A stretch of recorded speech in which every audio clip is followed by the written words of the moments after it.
Buenas noches, profesor Juan Alberto. Mi nombre es Kelly Zamora y les voy a explicar sobre los tipos de discapacidad.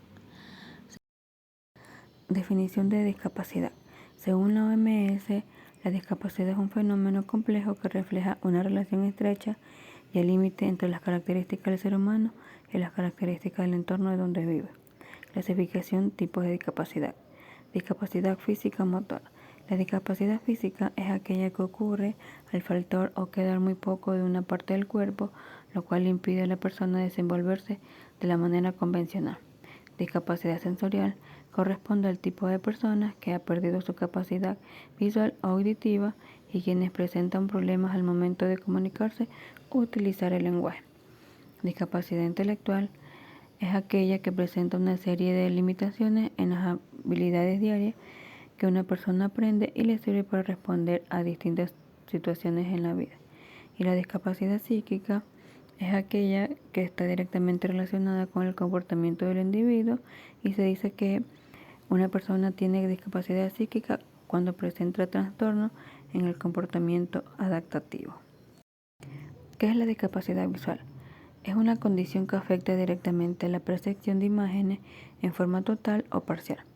La vista es un sentido global que nos permite identificar a distancia y al mismo tiempo objetos ya conocidos o que nos presentan por primera vez.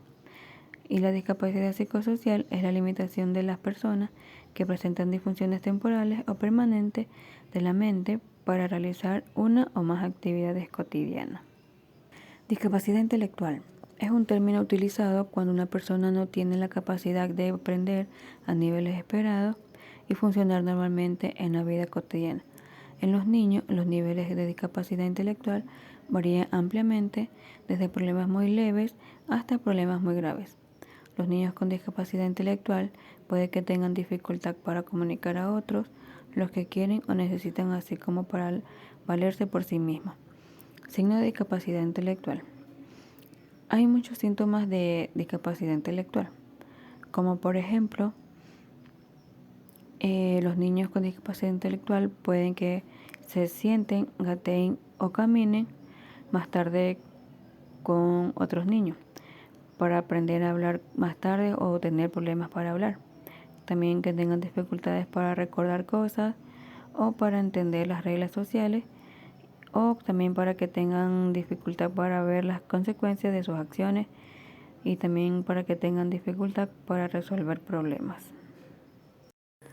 ¿Qué entiende usted sobre los derechos de las personas con discapacidad? Que los derechos de las personas con discapacidad han limitado considerablemente su respeto y ejercicio en condiciones de igualdad con las demás personas, ya que ellos tienen los mismos derechos humanos y libertades fundamentales que otras personas. ¿Cree usted que velan y respetan los derechos para las personas con discapacidad en el Ecuador? Creo yo que todas las personas, independientemente de nuestras condiciones, somos iguales y por tanto gozamos de los mismos derechos, deberes y oportunidades. No obstante, existen personas que por las circunstancias de vulnerabilidad en las que se encuentran requieren protección especial y atención prioritaria, como por ejemplo las personas con discapacidad. Gracias.